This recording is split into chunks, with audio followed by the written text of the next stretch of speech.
comes a moment when a region stops whispering, when generations of fear begin to crumble, when truth, silent for decades, finally rises and says, enough.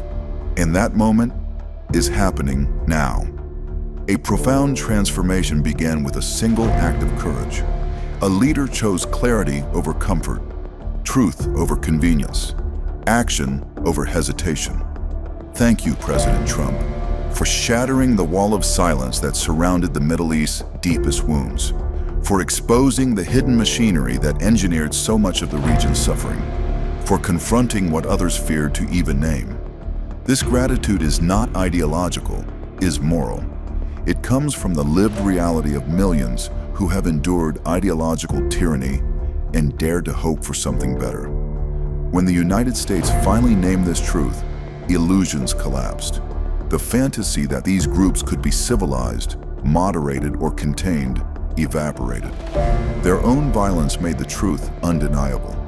For too long, the Middle East was chained to a lie that extremists represented faith, justice, or resistance. But they represented only one thing: the doctrine of the Muslim Brotherhood. A doctrine built on fear, on obedience, on the belief that dissent is treason and freedom is a threat.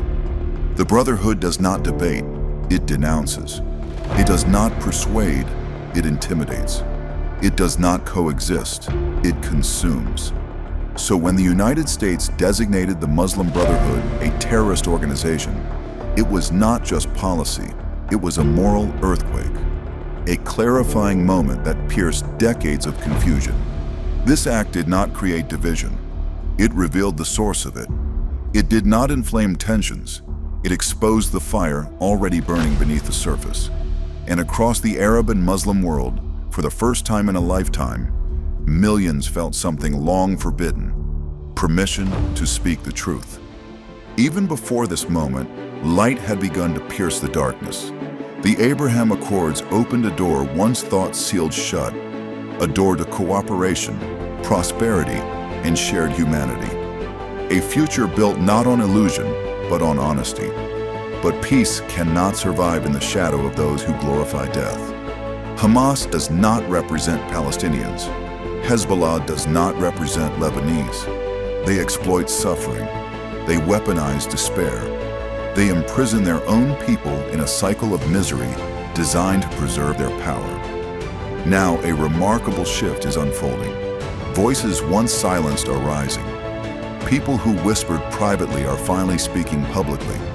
The spell of fear, carefully cultivated over decades, is breaking. This awakening is not about politics.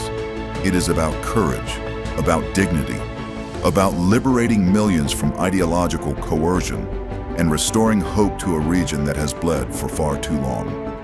Gratitude is due not only to President Trump, but to those who stood beside him: Secretary Marco Rubio, Dr. Sebastian Gorka, the dedicated professionals in the CIA and FBI, and Jared Kushner, whose strategic vision transformed possibility into reality.